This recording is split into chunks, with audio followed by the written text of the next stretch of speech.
So now you have a duplex, which is, mirror on the bottom. So you're making $15,000, $15,000 a month on a single family, construction. It's wild. That's big time money. I mean, it's like $1 million property right there.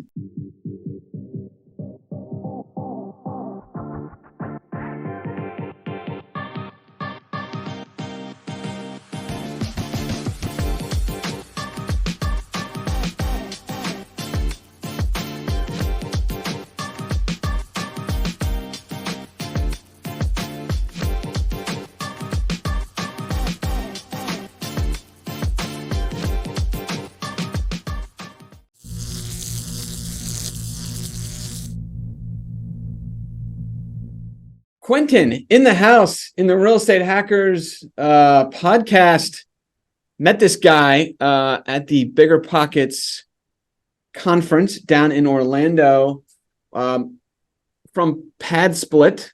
Kind of runs operations and has some other duties, and thought this audience would love to hear what they're working on. Super innovative approach to real estate, and I think a lot of people will really benefit from this conversation. So Quentin, thanks for joining us. No, Chad, thanks for having me, man. It was super excited to get to meet you. I love somebody with good energy, and the fact that we're actually swimming in the same pond is more interesting, because it's real estate, from what I've understood and learned really quickly, it attracts all different kinds, So it's a really eclectic group of people, and that participate in it, which is fun. Awesome.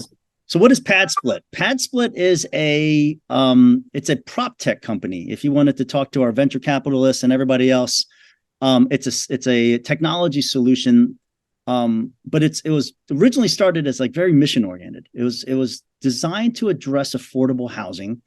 Our founder, Atticus LeBlanc, started it 5 years ago. And he's a real estate investor, but what he realized really quickly was there's a massive gap. There's a massive gap for folks that are working every day with a full-time W-2, but they can't get into good affordable housing.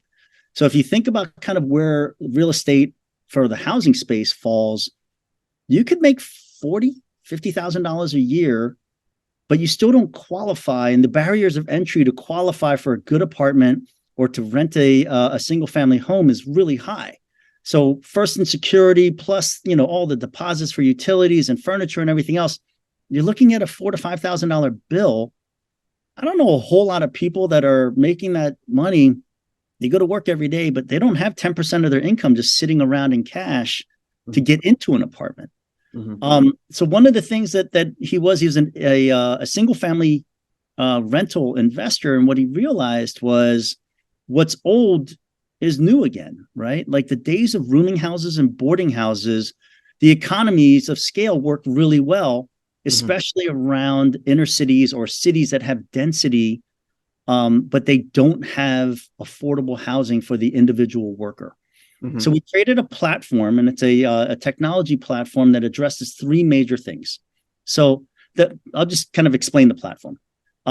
You, Chad, as the investor, are investing in a single family house. Average rent's $1,200 to $1,300. In our model, you could take a 3-bedroom, 2-bath, and it's like I joke that like if Uber and Airbnb had a baby, we would have PadSplit, right? It's like the simplest way of looking at it is we are monetizing underutilized space for the investor. So the dining room and the living room can turn into, you could put walls up and create bedrooms.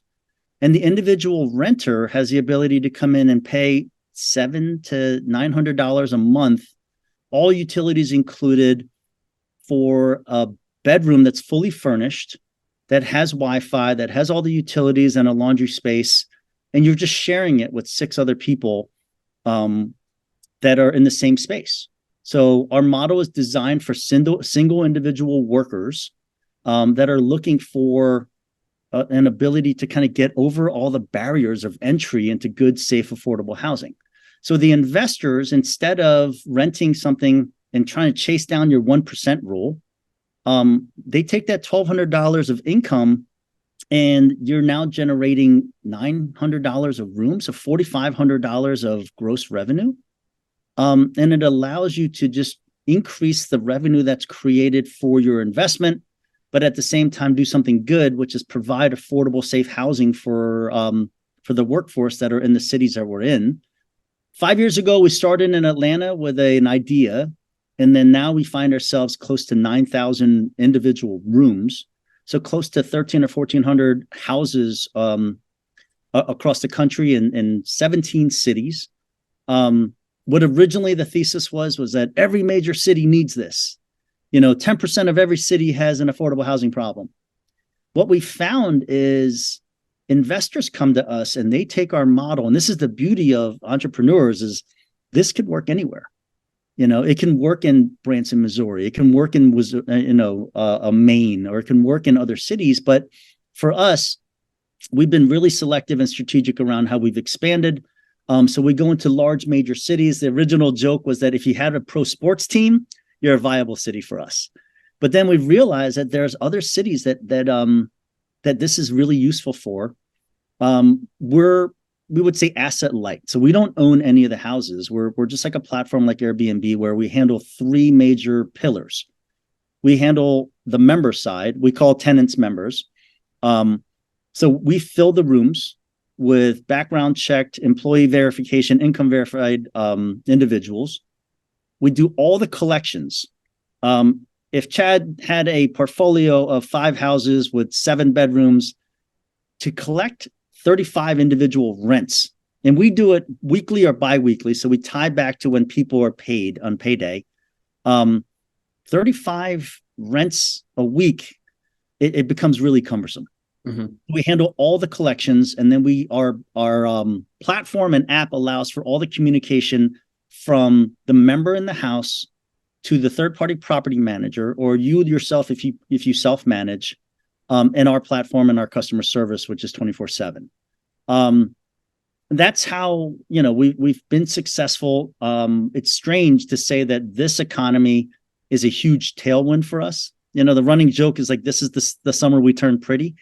Where individual investors are looking for more revenue, those that have a wealth mentality or grow, wealth building mentality, if they want to hold a property instead of just flipping it, we allow that to happen. They can continue to acquire single family residences, convert them to our model, and cash flow in a way that they can continue to hold the asset and the appreciation while positively cash flowing. Yeah, man, I love the model. I mean, it's interesting. This isn't a new model. So I actually own a property in Baltimore that I rent by the room. Mm-hmm. Which you're going to come to PadSplit at some point, Chad. Yeah. I do have a bunch of questions, but it is interesting, finding demand. In my case, the tenant, there's four rooms, and they pay, I think, like $800 a month. Yeah. And it is interesting. There's no shortage of demand for that. These are people who are in their 20s and early 30s, and they love it. I mean, they love living there, and there's continual demand, and there's more demand than if we were to, rent that thing for $3,200 a month. That's a big price tag. What I'm curious about is, I guess my first question is, are all these tenants, are they on one master lease to help kind of self-police each other, or is the agreement just one by one? Individually, every member has their own member agreement. So what happens is when you sign up to join our platform, you have a membership into PadSplit. So fundamentally, if you are renting a house or a room in one part of the city, you're not geographically tied to the house for a year, which we found is like, it's an interesting hack, because the members that find better jobs, and they're mobile. So in Atlanta, we have almost 5,000 rooms in Atlanta out of our 9,000. Those members that get a better job in a different part of the city, they can transfer from one part of the city closer to where they work, which is it's the proper use of what we're hoping our platform allows, is freedom of movement, and it reduces that barrier of geography that you're tied to this 12-month lease where it actually costs you more money to get a better job and move up in your life. So it's a lot of flexibility for members as they find different opportunities, and they can leverage housing it's not a barrier anymore. It's an asset. Interesting. Presumably they could also switch cities. Like You could. as you're so like someone's job changes mid-lease, they just move from Atlanta to Baltimore or whatever We city. have a collection of truck drivers, which is interesting. So they joined our membership. They put their house, they're now a host. So their house in Atlanta is a PadSplit. They're generating revenue there, but it allows them not to have to be stuck in coming back home. So they have a membership in PadSplit, and they will rent a room in Dallas.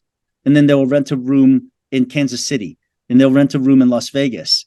And it was interesting to see like member movements. We're like, what the hell's going on here? So when we talked to that member, we found out, look, this is somebody that figured out, how do I use PadSplit to my advantage? And that's one of the ways he's done it.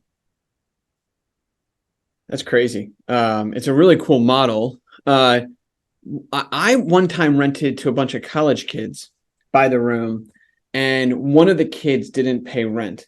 And the issue was, while legally I could lock him out of his room, all the other kids kept letting him back in. Yeah.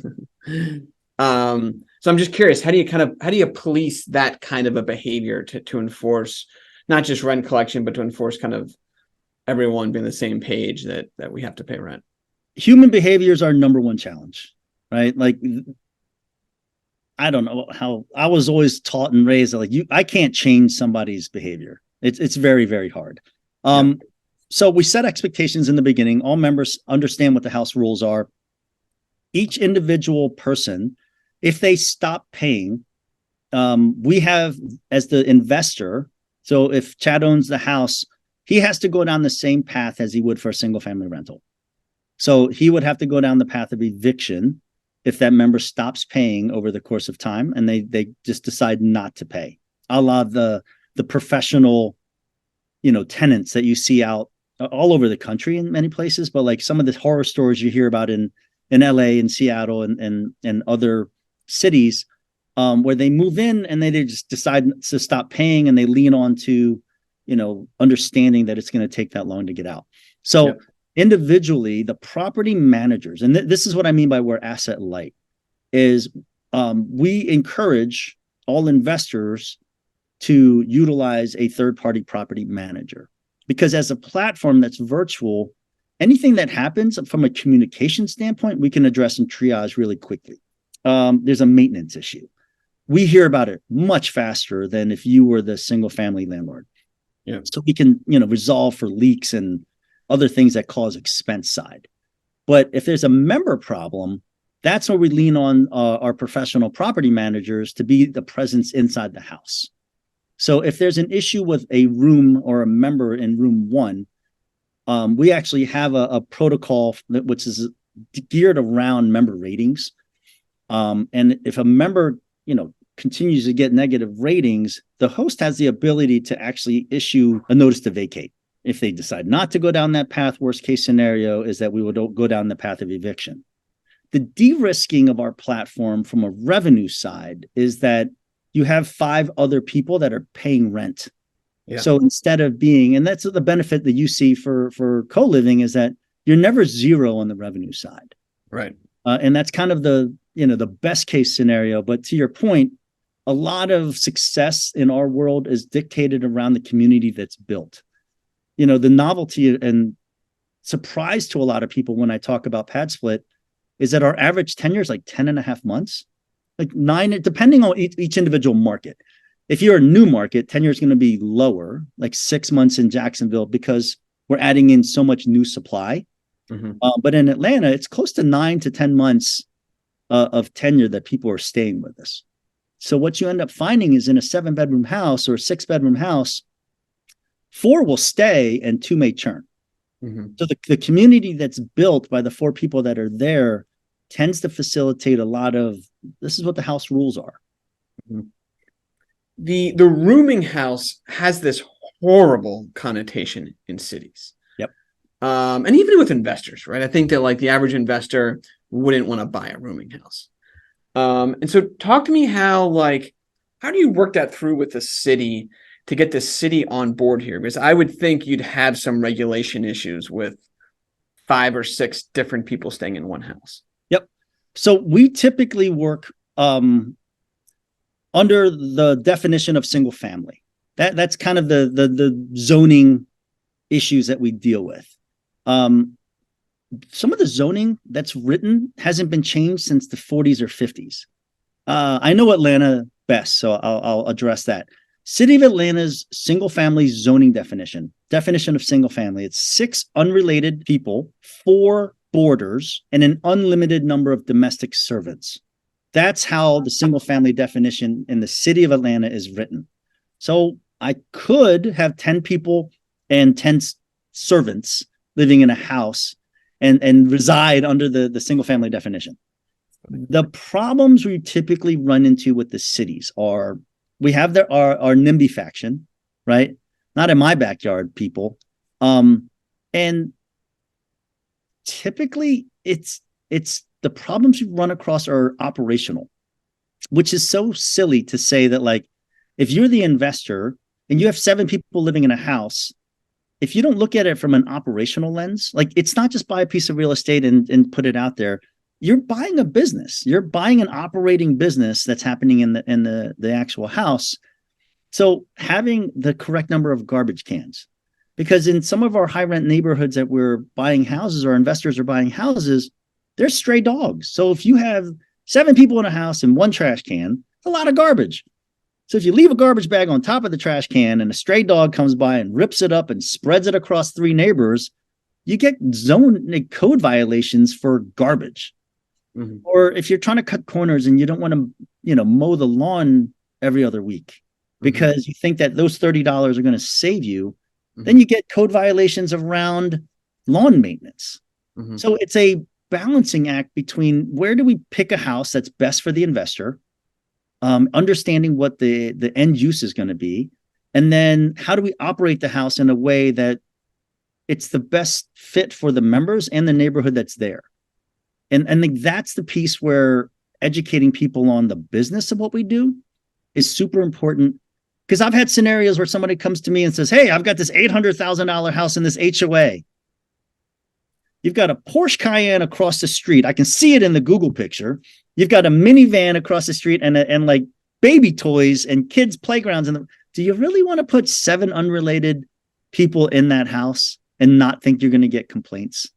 So right. Just being smart about where you pick a investment property that makes sense for this use is super important on the acquisition side. And then running it like a really good business that's best for the members and then best for the community that's around you. Those are the things that we try to really stress. And it reduces a lot of the friction we have with neighbors. Some cities are way more receptive to it. We have other cities that are just flat out against it. Because the people that are county commissioners or on the city council, they don't want to hear from the people that are complaining next door because those are the voters.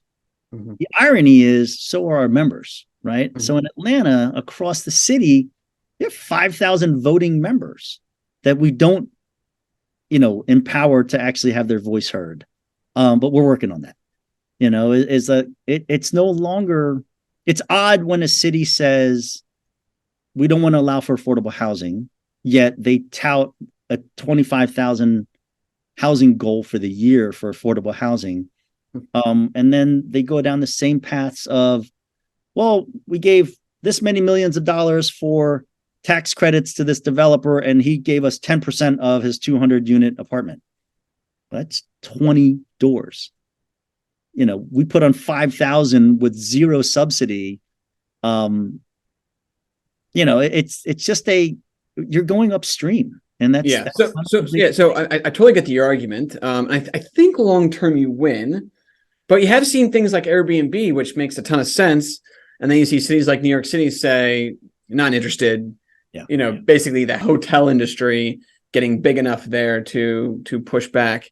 I guess in your case, you're not up against a hotel industry, so maybe you have less pushback from cities, and clearly less lobbyist pushback type of thing, right? Like less money push. Our model, it solves a human need, right? So we're kind of going bottom up versus Airbnb going top down, where they view it as an optional play. Right. For us, it's just a human need for safe, affordable housing. Like, Yeah. since Yeah. I've been here, I learned all about the social determinants of health. Like, if you have safe, affordable housing, my God, you actually stay at your job longer. So like the people who should be supporting more of this are the major employers for cities that want to continue paying $15 to $20 an hour. Where's Right. that person living? Yeah. Yeah. Blue collar workforces. I mean, where else? It's an interesting point. If your average member is paying about $800 a month, where in a big city can you live for $800? Just take Baltimore, for example. Maybe nowhere. I mean, there's just not a With lot all of options. utilities, that's the crazy part, right? Right. And the thing about it is, every city, their lifeblood is to attract new businesses. And the biggest businesses that people are touting all over the country are these massive like distribution centers. So the Amazon distribution centers, like all of these manufacturing plants that come in and they tout 3,000 new jobs. Well, they put them in these tracts of land that there's no housing. Yet we're flexible enough where our investors see that as an opportunity, where they're acquiring single family housing, repurposing it, and making affordable housing for the people that are working there. You have some investors now who are, the same way that people use the Airbnb platform to basically go acquire a property and then push it into Airbnb and other short-term rental sites. Are you seeing people start to now acquire properties with you in mind? Absolutely. We are. So if you think about the people that are the gurus out on YouTube and TikTok and everywhere else, right? Their mastery is around the acquisition. So it is, am I going to do creative financing on the acquisition when the interest rates look like this? Or how do I find wholesale deals? And then the question is, you have to find some kind of revenue stream to support the acquisition. And single family rentals are no longer working. Not all of those houses make sense in a short-term rental perspective.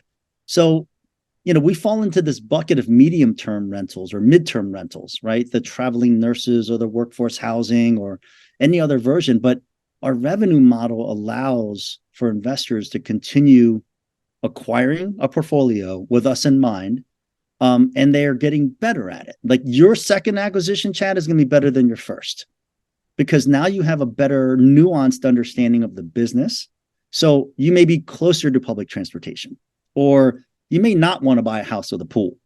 Like these things are subtle and nuanced, but like they make sense for the business that you're buying into. Yeah. And we work and live and succeed when the members who live in our houses have long tenure. It's just good, secure revenue for the investor. And it's a better experience for the person who's staying there. If someone's considering buying a house, I think you breached on a little bit, but if what are some of the things that you encourage investors to look for, whether they use PadSplit or even if they're, going to try to do this on their own? What are some of the things that you think or you've seen leads to better success? And then maybe on the other side, what are things to avoid? We spend a lot of time on education. So I encourage people, even if you're thinking about our model, contact one of our sales reps, go on our website at padsplit.com and just reach out, get the education that's available, because the beauty of what we do right now is we have more data on co-living than anybody else, because nobody else is doing it at scale. So we always joke that there's like a Air DNA version of what we're doing, like a PadSplit DNA version of data. So for the investors in houses that we have on our platform, we freely share that for now, because I'm working on that one. But like we freely share so much information on like where our successful houses are, what neighborhoods make the most sense, even from an acquisition perspective of like market rate rent looks like this.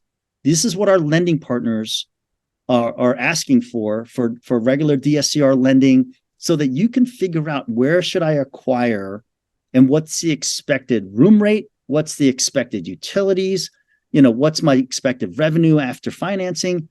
All of that information we have available. So you can take all that information, and then as an investor, you make your best choice on which property makes the most sense for you. You mentioned like taking the living room, dining room area, kind of splitting that into additional bedrooms. By the way, for what it's worth, I've always been a big add bedrooms where you can to a property. The house I lived in Baltimore was, I guess, originally a 2-bedroom. We turned it into a 4-bedroom. We turned it into a rental.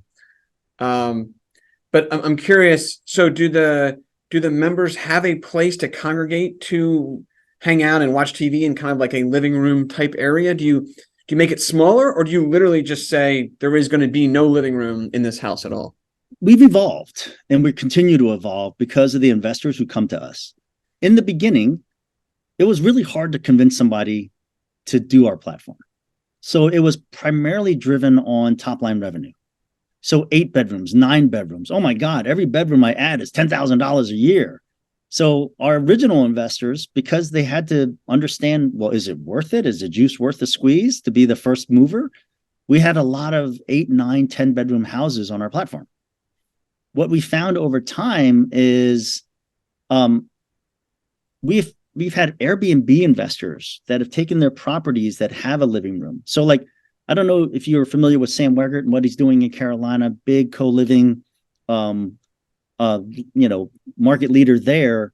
He's a strong believer in having common space, building community in the house.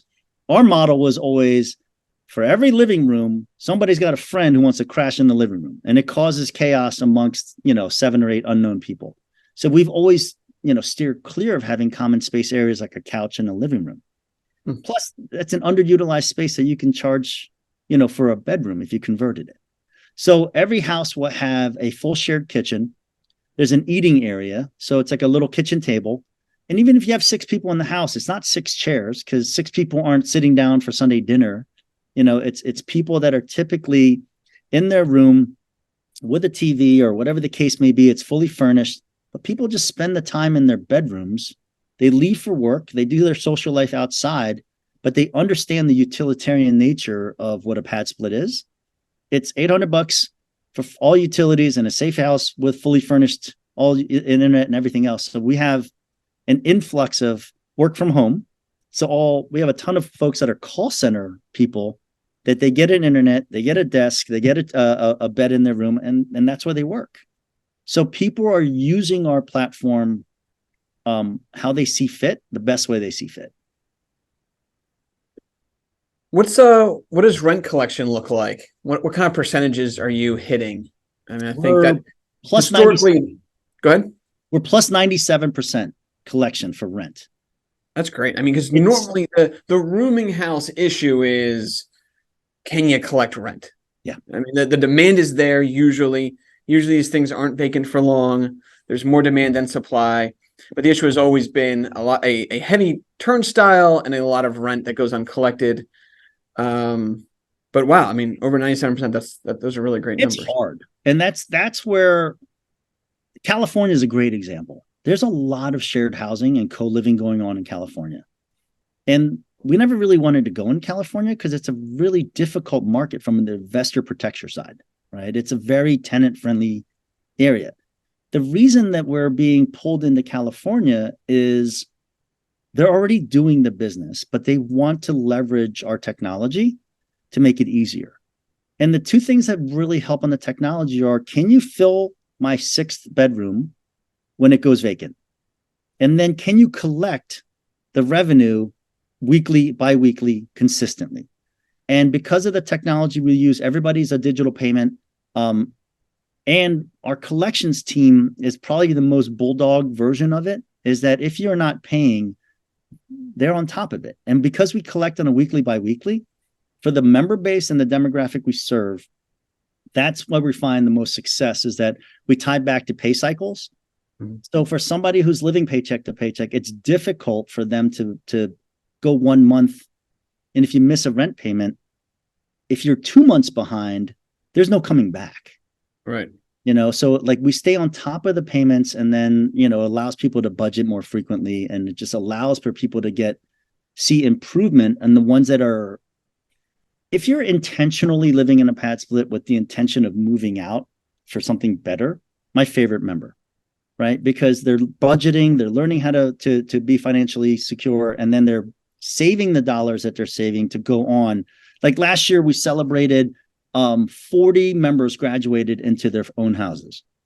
And because of our model, a good bulk of them are house hacking, right? So that they can, better pay for that house and then build wealth.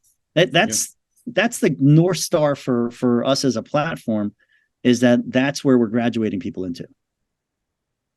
Great. I think you told me your average room count per house is like 6 bedrooms. Just doing the math there, 6 times 8. You're north of $4,000 a month in rent. So we collect 12% of collected revenue. So we're aligned with the investor. So if somebody doesn't pay, or if a room is vacant, we just collect 12% of the collected revenue. So it's on us to go collect the rent from the members. Yeah. Two things, right? It's our quality of members is high, and improving, and our collections efforts are good and getting better. So, I love the mission, but like at heart, I'm a true mercenary. Like I'm a true believer in entrepreneurial spirit, but you have to get paid. All right. Right? Like the idea of owning a property and somebody not paying for a year, where I'm left on the hook paying, the mortgage and everything else, that doesn't make any sense for me. So our model is dictated on being good at the revenue side. Like I believe that we should be more of a fiduciary in that sense. Means quality members, collection, communication, everything else in between. It allows the hosts or investors to want to build a portfolio of these, where this is not the only answer in your portfolio, but it sure is one of the arrows in your quiver, where you're building wealth through real estate. What do you think your average house would rent for on the open market? Like $2,000, something Less like that? than typically, because I think it's changing, and this is what I mean by because of the economy being where it is, the supply is so limited, right? Like the last 2 years prior to this, it was a lot of headwinds, because at 3% interest, everybody was buying single families. Like we had individual investors. So Chad, the investor, was competing against, every hedge fund that was accumulating B and C real estate, single family. And it was hard to get supply. Mm-hmm. So as the economy changed, interest rates went up. A lot of people didn't have exits. So now we're seeing a big influx of those fix and flip investors that are now converting into fix and hold, using our lending partners to get 30-year debt on it, realizing the cash flow is there. And now they're building, 1 out of every 2, 1 out of every 3 flips are turning into holds for them, where they're cash flowing. That was a big one for us. And then the Airbnb movement right now, if you're under revenue on what your projections were, it may not be 150 a night, 200, 400 a night, but these same investors are converting those houses. They're not even converting the house. Some of them 4 or 5 bedroom houses, it's fully furnished. They're just changing platforms. And that's, bringing in this next tier of quality. So when I say it's like Uber, that's what I mean. It started as base Uber, and then there's like Uber Black and Uber Share and different SKUs up and down the portfolio.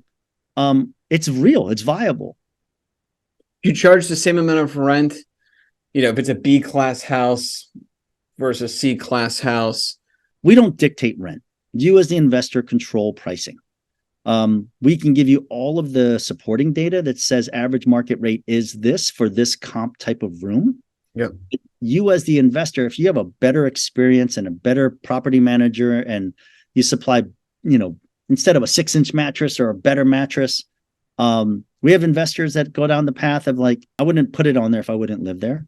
Yeah. So they have rooms with TVs and rooms with memory foam mattresses and a mini fridge. They're charging a premium for that. The members that are coming in are paying $200 to $220. The magic unlock that a lot of people realize in their second properties is bathrooms are key. If you wanted to put a capital investment into the renovation, add a bathroom. So like the people that are adding more bathrooms, if average market rate rent in Atlanta is like $177 a week, the average room with an ensuite bathroom is like $250. So that capital expense is an 8-month return on investment that you now have for years. Is if you can have ensuite bathrooms, and this is where like ground up construction is super interesting in our model, where we have some investors that are building 8-bedroom, 6-bathroom houses. So Wow. 5 bedrooms have their own ensuite bathroom, and the front 3 or the front 2 share, and then there's one common space, like which is like an office setting. That's it. We have one investor that built a duplex, an 8.6 over an 8.6 on a major public transit line. That's a massive return if you're averaging $250 a room for 5 bedrooms and $185 or something. Right, you're saying $250 a week, so it ends up being $1,000 a room times 8. Like, wow, you could be making, even taking your fees off of that, your top line income is like approaching $7,000 potentially. That's just the one floor. So now you have a duplex, which is mirror on the bottom. So you're making $15,000 a month on a single family, construction. Yeah, it's wild. That's big time money. I mean, it's like $1 million property right there. So like the thing that is evolving, which is amazing, is that as we continue to grow, the people that we're touching, and this is kind of like, the PadSplit of 2025, 2024, partnerships with employers, partnerships with technological schools or like trade schools where they have a housing problem for their students because their schools only run 7 to 10 months. Who's got 7 to 10 month leases? We do, because we provide that flexibility, right? And then that same person, and I'm using this because we have a welding school and an HVAC school that we partner with in Jacksonville. Those same students have like a 96% placement rate. So when they get paid on their first job, instead of going to, spend 50% of their income on an apartment, they continue to live in a PadSplit, save dollars until they can buy a house. It's just an unlock as a different option for housing for so many different people. Yeah, I love it. I mean, I think it's really exciting. I mean, it'll be interesting. I feel like Airbnb was exciting at first, and then the cities did start to have some pushback. Neighborhoods had pushback. Do you think 2024, 2025, you may start hitting enough mass that you do see some pushback more than you have now? I think it's going to be interesting. So it's going to go one of two ways. The cities are either going to partner with us. I'll use Baltimore as an example because we're in Baltimore, right? Baltimore, if unlike any other city that I've dealt with at PadSplit, is street by street. Like you can invest one street and be golden. You're down one block and it's a completely different neighborhood. Let's just put 100%. 100%. So imagine partnering with a city that says, I have 100, let's say I have 500 investors that want to go and they like the returns that a Baltimore model underwrites at. We can collaborate with our owners to take down an entire block. So instead of waiting for the regular economy and individual investors to rehab one house at a time, we can take out that entire fire blown out neighborhood block and turn entire city blocks into affordable housing. Like that's the model that I think is amazing for a city like Baltimore. In Atlanta and other metros, the city developers that are attracting employees and companies, when they say we have 5,000 jobs, the things that the companies ask for is what's the education, what's the employment rate, what's the housing. The cities can partner with us to say, look, we have an agile partner that will go and put affordable housing close to your facility, where it makes it easier for you to, as an operating company, to hire, keep, and retain because they have safe, affordable housing close to the facility. That's where I'm hoping that future state goes to. And then, as a platform, this is me talking, not the company, not anything else, but like as a platform, there's so many people and investors that are doing sober living or, crash pads, anything that's density inside of a house. Yeah. Our platform is agile enough that eventually that will evolve into that space. Yeah, it's great. So Baltimore is a city that we actually just visited. Is the so are you now live? You're operating. We're live in Baltimore, and the interesting thing about Baltimore, first of all, I didn't even know you guys called yourself Delmarva, people were saying that to me. I was like, Del who? Del what? I didn't even know that was a thing. But Baltimore, I actually love Baltimore because you won't fight as an investor city ordinances because the assets that are there limit themselves in what they can become, right? So up and down the row houses in Baltimore, you can acquire a distressed property at 50,000 and then renovate it for 60,000. And then your ARV for that house may be 150. So all your numbers and underwriting makes sense. Some of our investors, they get our model. So typical townhouse in Baltimore, the kitchen's in the back. You walk in the front, there's a living room. You go upstairs, there's 2 bedrooms and a bathroom in the middle. That's a standard Baltimore. Our investors are moving the kitchen to the middle on the reno. And now you have a private entrance room in the back of the house. You have a room in the front of the house. And upstairs, you have 2 bedrooms.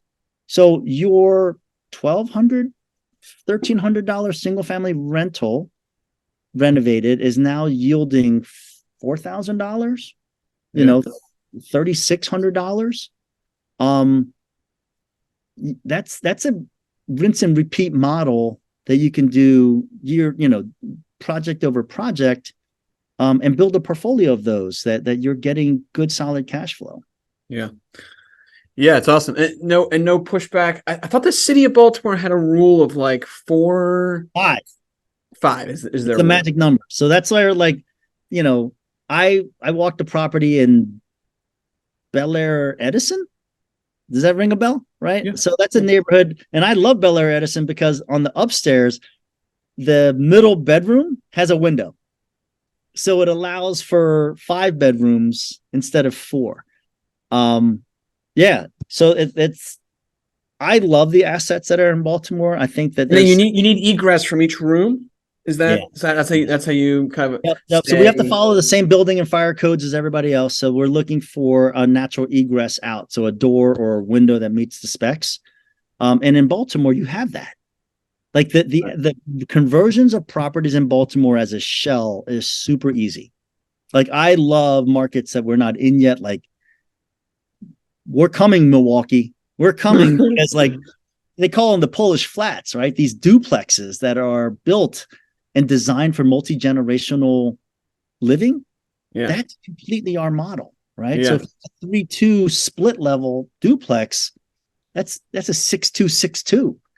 Are there any cities that you think will never go for this? Like, could this be in New York City? Could this be in Philadelphia?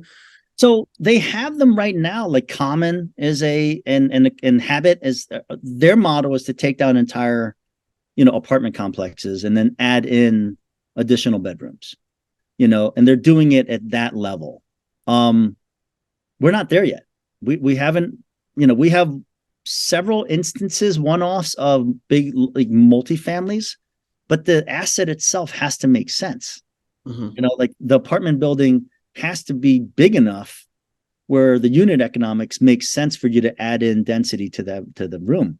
And there's certain cities where some of the builds are just way more conducive. There's some cities that are more limiting, like Florida is one of our fastest growing markets. We're in Jacksonville, Tampa, Orlando, Miami, West Palm, but insurance is a disaster, right? Like, and we suffer from the same universal rules of real estate than anybody else does. I love it, man. Hey, you're on a rocket ship. I really like what the company's doing. I'm a believer. I really am. We're very particular of who we have on here. And I really like your tech. I think this is going to help a lot of people make a lot of money. And it's going to help a lot of people find better housing at affordable pricing. It's a huge need on both sides of the equation. I wish you the best of luck, and I hope a ton of our listeners can reach out to you. We're going to throw all your info up on realestatehackers.com, so people can easily reach out if they're interested in joining the platform and talking to you more. Chad, this is great. I loved meeting you. I know we're going to continue to keep in touch and start working together. But yeah, dude, you're a stud. This is fun. This is a lot of fun because it's kind of fun to be on the front end of something changing, isn't it? Oh man, nothing is more intoxicating in life than when you're on a rocket ship that you see the growth, you're solving problems. And look, by the way, this is what real estate is. You are one of a bunch of companies that, tech has not yet really disrupted real estate. I mean, Zillow is not really a disruption. I mean, it was just the beginning. I'm starting to get some data out there. We've got another decade of this, and that's we love talking to your kind of people. Yeah, like for us right now, if you think about you as an investor, your audience, where are you going? What's a viable option? Like waiting isn't a viable option because everybody will tell you as soon as interest rates go down, here come the sharks. Oh yeah. Right? Now, I'm with you, man. I think now's the time to buy very opportunistic. And I think you can actually find some deals. You can use creative financing. You can assume loans where it makes sense and realize that at some point in the future, you probably refi out, but that asset won't be available in a couple of years at the same ability to buy because the buyers are right now, the sharks aren't out there, to your point. It's a really interesting time to be a buyer in real estate. We totally agree. So, dude, great. Really awesome talking to you today. I love it. Thanks, Chad. I'll talk to you soon. All right. See you, bud. Thanks for listening to this edition of the Real Estate Hackers Show. If you've not yet become a member of Real Estate Hackers, you can do that for free at realestatehackers.com. Get access to all of the amazing real estate hacker deals from incredible vendors on a ton of content and materials for you, the investor. You can follow Real Estate Hackers on Facebook, Instagram, YouTube, and TikTok.